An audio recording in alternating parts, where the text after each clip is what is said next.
욥기 22장 보겠습니다. 욥과 친구들의 대화 세 번째 사이클이 시작됩니다. 이번에도 엘리바스가 제일 먼저 입을 엽니다. 22장에서 24장까지가 세 번째 사이클에서 엘리바스가 말을 하고 거기에 대한 또 욥의 답변이 언급되고 있는데요. 이 22장에서 24장 이 부분을 개괄적으로 한번 보면 22장이 엘리바스의 발언이 시작이 되잖아요. 여기 22장 1절에서 5절 이 부분에서 엘리바스는 하나님의 심판은 네 죄 때문이다. 이렇게 직접적으로 얘기를 합니다. 그 다음에 22장 6절에서 11절은 욥의 죄목들을 고발을 합니다. 그리고 12절에서 20절 여기서는 악인의 운명이 어떻게 될지를 또 얘기하고 있습니다. 그런 다음에 21절에서 30절 여기에서 이제 엘리바스가 욥에게 회개를 종용하고 회복을 말하고 있습니다. 23장과 24장이 욥의 대답인데 23장 1절에서 7절 여기에서 욥은 천상의 법정 현장에서도 자신의 무죄 입증을 확신하고 있습니다. 그리고 23장 8절에서 9절 여기서는 하나님을 뵐 수 없음에 대한 탄식을 하고 절망을 합니다. 왜냐하면 누구보다 자기를 잘 아는 분이 하나님이신데 자기가 하나님을 뵐 수 없을 거라는 그 탄식과 절망. 지금까지 얼마나 나름대로 기도를 했겠어요. 그죠? 그런 상황을 두고. 그리고 23장 10절에서 12절 여기에서는 하나님 앞에 의로운 길로만 행했다라고 자신을 확신하고 있습니다. 그리고 23장 13절에서 17절 여기에서는 욥이 하나님의 뜻을 돌이킬 수 없음에 대한 탄식과 절망을 쏟아놓고 있습니다. 그리고 이제 욥은 24장에서 1절에서 17절까지 악인에 대한 하나님의 심판 부재 그리고 악인의 범죄를 고발하고 있습니다.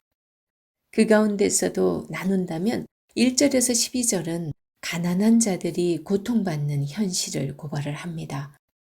그런가 하면 13절에서 17절 여기서는 사악한 자들이 어둠 속에 행하는 죄악을 고발합니다. 그리고 이제 24장 18절에서 25절 여기에서 욥이 악인에 대한 심판을 선언하고 있습니다. 악인의 운명이 어떻게 될지 그걸 말하고 있죠. 엘리바스가 첫 번째 입을 열었을 때는 4장에서 5장 여기서 말을 하잖아요. 첫 번째 말을 할 때만 해도 이 엘리바스가 욥을 점잖게 타이르면서 회개를 종용을 했습니다. 그런데 이 엘리바스가 두 번째 말을 하는 게 이제 15장에서 얘기를 하고 있는데 이 두 번째 말에서는 조금 격앙된 어조로서 악인의 결국을 선포하는 동시에 간접적으로 욥에게 좀 저주스러운 말을 합니다. 그리고 이제 세 번째 22장에서 그것도 12절에서 20절 이 사이에 보면은 악인의 운명에 대한 얘기라기보다는 21절과 30절은 겸손히 하나님 앞에 회개할 때 구원이 임할 것이라고 말하고 있으니까 앞에서 말한 것 모두를 말하고 있다고 보여지기도 합니다. 그러나 엘리바스의 근본적인 논점은 항상 똑같습니다. 하나님의 심판은 욥의 죄에서 비롯된 결과라고 여전히 주장하고 있어요. 22장 1절에서 5절 한번 보겠습니다. 사람이 어찌 하나님께 유익하게 하겠느냐? 지혜로운 자도 자기에게 유익할 따름이니라. 네가 의로운들 전능자에게 무슨 기쁨이 있겠으며 네 행위가 온전한들 그에게 무슨 이익이 되겠느냐? 하나님이 너를 책망하시며 너를 심문하심이 너의 경건함 때문이냐? 네 악이 크지 아니하냐? 네 죄악이 끝이 없느니라. 한 가지 엘리바스의 그 논조가 살짝 좀 변화된 것을 볼 수 있는데요. 엘리바스는 욥의 그 법정 소송 형식, 욥이 그렇게 그런 형식을 빌어서 대답한 그 부분이 있어요. 그래서 그것을 빌어서 대답하는 그런 장면입니다. 곧 4절에서 엘리바스는 이욥의 고통 자체를 하나님의 신문으로 묘사를 하고 있습니다. 그리고 5절에서 11절까지는 실제로 법정에서 검사가 피고인의 그 죄목들을 하나하나 열거하듯이 고발을 하고 있습니다. 지금까지 욥과 세 친구들의 대화를 살펴보는 동안에 우리가 발견할 것은 이 세 친구들의 논리와 주장 그 자체에 아무 문제가 없어 보인다는 거예요. 실제로 우리도 수긍 가는 부분들이 있죠. 그들은 신앙에 대한 전통적 관점에서 옳은 이야기만 하고 있기 때문이죠. 그러나 욥기의 전체 맥락에서 친구들의 견해는 정당하지 못한 것으로 드러나고 있습니다. 왜냐하면 42장 7절에서 하나님께서 이렇게 말씀하시고 있기 때문이죠. 여호와께서 이욥에게 이 말씀을 하신 후에 여호와께서 대만 사람 엘리바스에게 이르시되 내가 너와 네 두 친구에게 노하나니 이는 너희가 나를 가리켜 말한 것이 내 종 이욥의 말같이 옳지 못함이니라. 이렇게 하나님께서 말씀을 하셨어요. 그러면 이욥의 세 친구들의 문제점은 무엇일까요? 우리가 볼 때도 저건 맞는 말인데? 이렇게 생각하는 게 많음에도 불구하고 그들은 이 관습적인 사고에 매여 있어요. 그래서 하나님의 섭리가 개입할 수 있는 그 여지를 딱 그들은 자기들의 그 관습적인 프레임 속에 집어넣고 생각하고 있기 때문에 그런 하나님께서 하나님의 뜻하시면 우리 인간과 다른데 그런 하나님의 섭리의 여지를 아예 차단하고 있다라는 그런 오류를 범하고 있기 때문입니다. 그러나 욥은 비록 논조가 불평과 항의로 가득 차 있는 듯 하지만 그의 중심은 하나님의 새로운 섭리에 대해서 열려 있었습니다. 아직 하나님의 현현 이전입니다. 왜냐하면 38장부터 하나님이 등장하시기 때문에 하나님이 아직 나오진 않지만 고난을 당한 후에 이욥은 하나님에 대한 이해가 조금씩 달라지고 있는 것을 발견하게 됩니다. 실제로 이욥의 불평과 그 탄식 가운데서도 하나님의 주권하심을 철저히 인정하고 있는 그런 많은 부분들이 있습니다. 23장 보겠습니다. 23장 3절에서 7절을 보면 이욥은 엘리바스에 대한 세 번째 응답 시작부에서 다시금 천상의 법정 소송 장면을 연상시키게 됩니다. 6절에 그는 이렇게 말하죠. 그가 큰 권능을 가지시고 나와 더불어 다투시겠느냐? 아니로다. 도리어 내 말을 들으시리로다. 이렇게 표현을 하죠. 욥은 하나님께서 자신을 변호할 것을 지금 기대하면서 이런 말을 하고 있죠. 그리고 7절을 보면 거기서는 정직한 자가 그와 변론할 수 있은즉 내가 심판자에게서 영원히 벗어나리라. 욥은 자신이 결국 심판자의 그 유죄 선고로부터 벗어날 것이라는 그 확신을 이렇게 표현하고 있습니다. 그리고 10절을 보면 나의 가는 길을 그가 하시나니 나를 단련하신 후에는 내가 순금같이 되어 나오리라. 아주 이 유명한 말을 욥이 하고 있습니다. 욥이 이런 말을 한다는 그 자체가 지금 자신이 감당하고 있는 이 고난, 이 시험 자체를 점검으로 연단하는 과정으로 지금 보고 있다는 거죠. 이 구절은 이욥이 고통 속에서 했던 그 고백들 중에 가장 잘 알려진 주옥 같은 그런 고백입니다. 이해할 수 없는 고난 중에도 하나님을 향한 신뢰를 놓지 않고 있다는 증거이기도 한 위대한 고백입니다. 그리고 14절을 보면 내게 작정하신 것을 이루실 것이라. 이런 일이 그에게 많이 있느니라 그럽니다. 여기서 하나님께 전적인 신뢰로 나아가는 그런 모습입니다. 하지만 욥은 여전히 인간적인 약함을 드러냅니다. 그게 이제 8절에서 9절, 15절에서 17절 이런 데를 보면 욥이 아주 그래도 연약한 모습들을 드러내고 있어요. 이런 모습을 보더라도 정말 욥이 얼마나 견디기 어려운 그런 힘든 상황을 지금 통과하고 있는 걸까 짐작을 하게 합니다. 23장에서 욥은 소망에서 탄식으로 다시 확신에서 절망으로 이런 변화를 보이고 있습니다. 계속해서 욥이 답변하고 있는 24장입니다. 24장에서 욥은 하나님께서 왜 악인을 심판하시지 않는지 그 문제를 부각시키면서 하나님 앞에 불공평한 섭리에 대해서 불만을 직접 쏟아냅니다. 24장 1절에서 12절은 욥이 항변을 시작한 후로 하나님 앞에 직접 악인의 번영과 불공평한 이 세상 이치를 신랄하고 예리하게 고발을 합니다.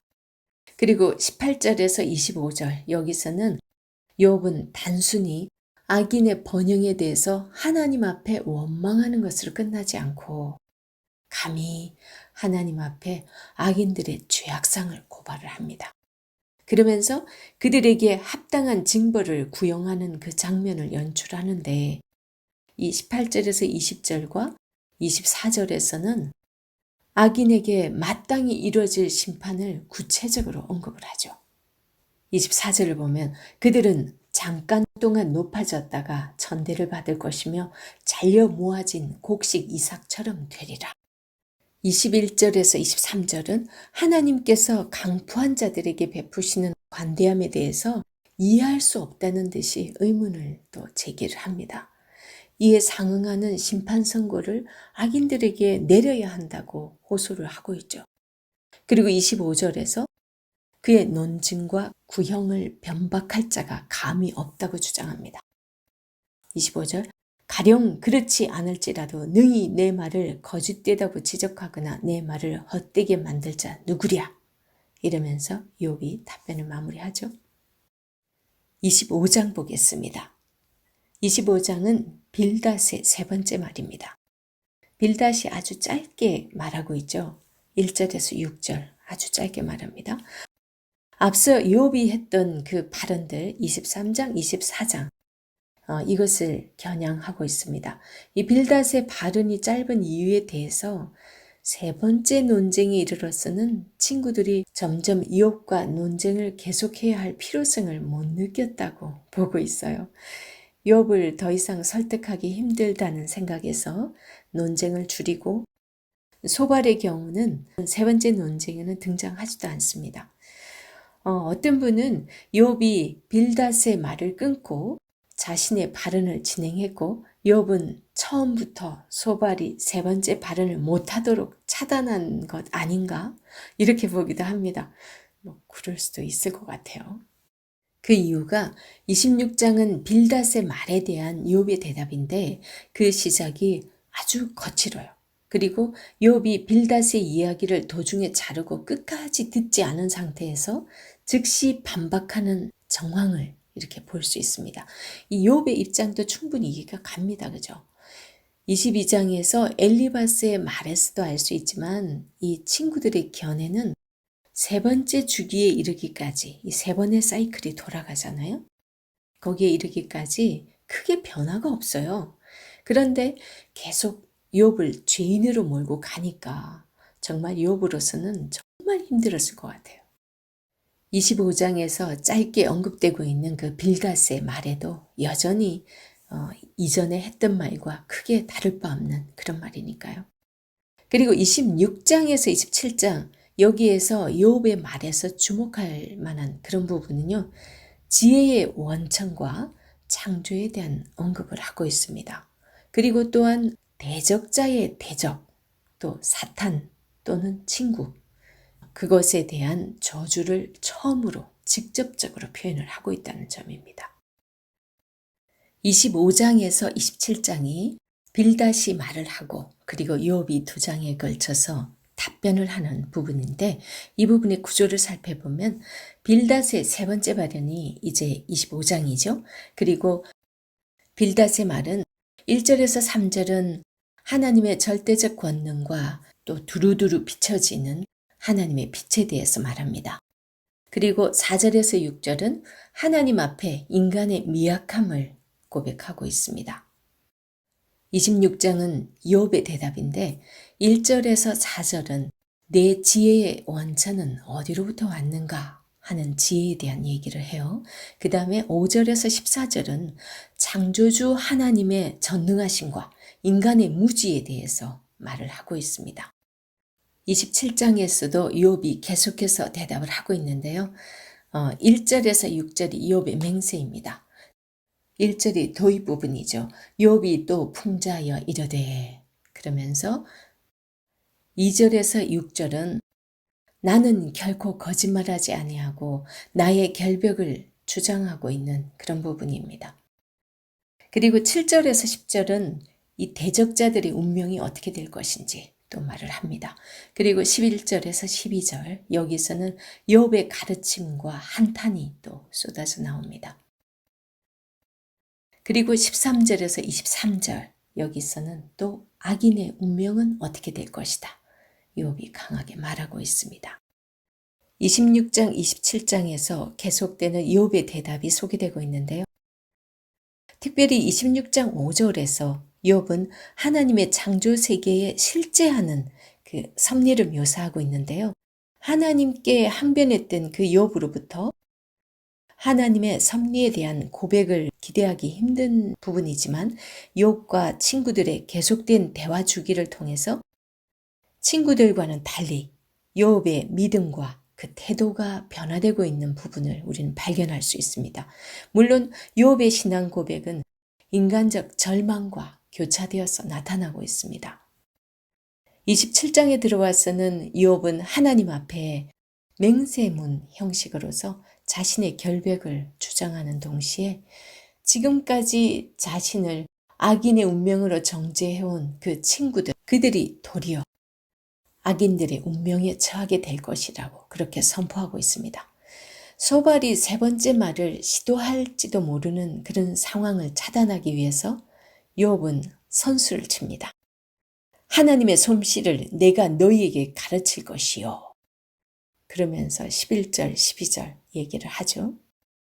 그리고는 이제 친구들이 계속해서 지적해온 그 악인의 운명에 대해서 욥이 직접 말을 하고 있습니다. 본문의 맹세문에서 욥이 자신의 의를 빼앗으시고 그리고 자신의 영혼을 괴롭힌 그 하나님을 여전히 맹세문의 보증자로서 삼고 있는 점이 두드러지고 있습니다. 그 부분이 27장 2절이죠. 나의 정당함을 물리치신 하나님, 나의 영혼을 괴롭게 하신 전능자의 사심을 두고 맹세하노니, 이런 표현을 쓰고 있죠. 욥은 마지막 변론인 이 26, 27장, 특별히 27장 7절을 보면 나의 원수는 악인같이 되고 일어나 나를 치는 자는 불의한 자같이 되기를 원하노라. 그러면서 친구들을 나의 대적 또는 일어나 나를 치는 자라고 말을 하고 있습니다.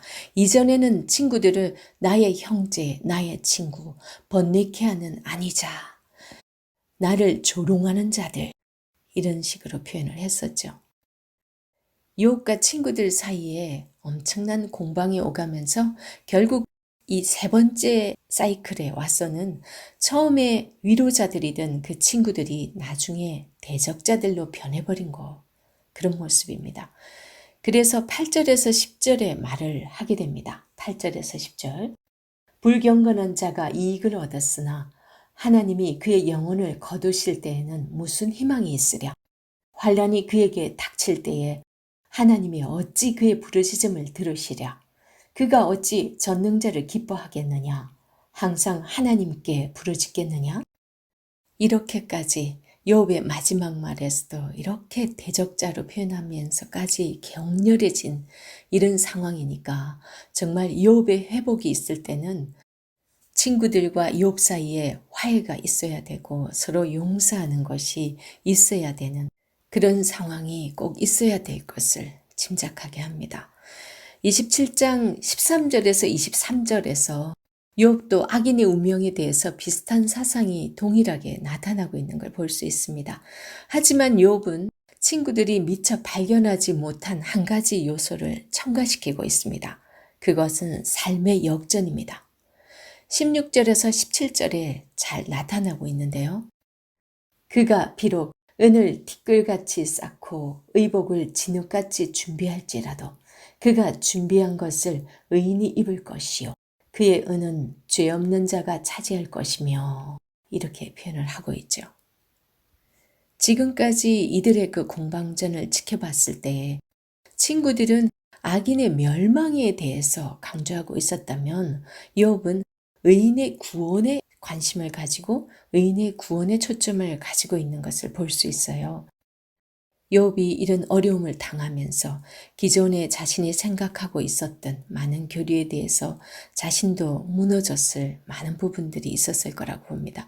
하지만 욥은 하나님의 정의에 대한 그 믿음은 여전히 갖고 있는 것을 발견할 수 있고요. 그런 모습은 욥이 하나님을 만날 수 있도록 이끌어가고 있습니다. 욥이 하나님을 만날 수 있었던 또 다른 이유는 하나님과 맺었던 모든 끈을 놓을 수밖에 없는 상황에서 오히려 새로운 끈으로 자신을 하나님께 묶고 있는 그런 모습입니다. 27장 서두에서 욥은 자신의 의를 빼앗으시고 자신의 영혼을 괴롭히신 하나님께 의지하는 그 맹세문으로 시작을 했잖아요. 그런 것이 무엇보다 욥이 친구들과 다른 점입니다. 28장 보겠습니다. 욥은 친구들에 대한 마지막 변론에서 열변을 토한 후에 갑자기 지혜에 대한 독백을 하기 시작합니다. 인간은 도무지 지혜를 발견할 수 없고 하나님만이 그 길을 아시고 인간이 지혜의 길을 터득하기 위해서 할 수 있는 것은 하나님을 경외하는 것밖에 없다고 하나님 경외라는 그 사실을 강조합니다. 지혜와 관련된 본문에서 주된 질문은 지혜의 장소와 그 지혜에 이르는 길입니다. 즉, 어디와 어떻게의 문제를 다루고 있다는 거죠.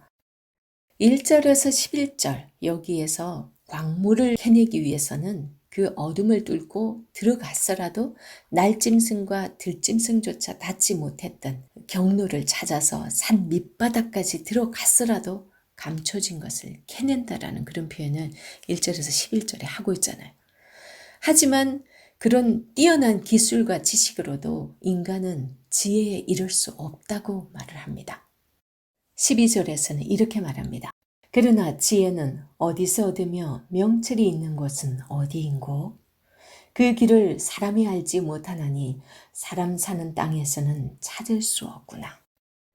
20절에서 22절에서도 이렇게 말씀을 하는 것 같이 지혜는 이 세상 어떤 곳에서도 발견되지 않고 어떤 존재도 그 길을 알 수 없다고 말합니다. 20절 그런즉 지혜는 어디서 오며 명철이 머무는 곳은 어디인고 모든 생물의 눈에 숨겨졌고 공중의 새에게 가려졌으며 멸망과 사망도 이르기를 우리가 귀로 그 소문은 들었다 하느니라. 그러면 그 지혜를 누가 아나요? 23절에 하나님이 그 길을 아시며 있는 곳을 아시나니 하나님만이 아신다는 거예요. 왜요? 24절 이는 그가 땅끝까지 감찰하시며 온 천하를 살피시며 하나님께서 세상을 창조하실 때 그 지혜를 보시고 선포하시고 굳게 세우셨기 때문이라는 거죠. 그 지혜는 하나님의 창조 세계에 깃들인 창조 질서 또는 자연 법칙을 의미하고 있습니다. 그렇다고 그 지혜를 단순히 자연을 관찰하고 연구하는 데 얻을 수 있다는 그런 의미는 아니죠. 모든 것 위에 선행되어야 하는 것이 있습니다. 그게 뭘까요? 28절 또 사람에게 말씀하셨도다. 보라, 주를 경외함이 지혜요, 악을 떠남이 명철이니라. 친구들은 이미 지혜를 소유하고 있는 채 하였어요. 마치 자기들이 현자로서 내가 지혜하면 좀 알지. 그런 식으로 온갖 썰을 지금까지 풀어냈잖아요. 그래서 그들은 욥에게 온갖 충고를 하고 그리고 욥을 비판도 많이 했습니다. 욥은 하나님의 지혜를 구했어요. 자신에게 닥친 상황은 기존의 어떤 교리로도 설명할 수 없는 그런 일이었으니까요. 욥은 28장의 지혜시를 통해서 두 가지를 동시에 말해주고자 했다고 봅니다. 하나는 친구들의 생각이 옳지 않다라는 그 사실을 밝혀주기 위함이고 또 다른 하나는 본인의 새로운 신앙을 고백하는 그런 차원이라고 봅니다. 욥은 친구들을 향해서 그들의 관습적 신학으로 하나님에 대해 잘못 이해하고 있는 그것을 지적합니다. 그 지혜가 어디에 있으며 어떻게 찾을 수 있는지 인간에게 알려진 바가 없다는 거죠. 그러니까 인간의 그 알량한 지식으로 남을 가르치기보다는 솔직하게 모른다고 인정하도록 하려는 의도가 담겨 있다고 봅니다. 28장은 인간이 무능하다는 그 고백과 더불어서 진실을 향해 새로운 여정을 출발해야 함을 노래한 지혜 찬가서와도 같습니다. 이 28절의 여호와 경외, 이 사상은 시가서 전체의 주제이기도 합니다. 욥의 이런 고백은 고난을 통해서 정말 깊은 곳까지 내려갔다가 하나님을 깊이 만난 사람이 할 수 있는 그런 고백이라고 봅니다. 그래서 고난이 유익이라는 말씀을 하는가 봅니다.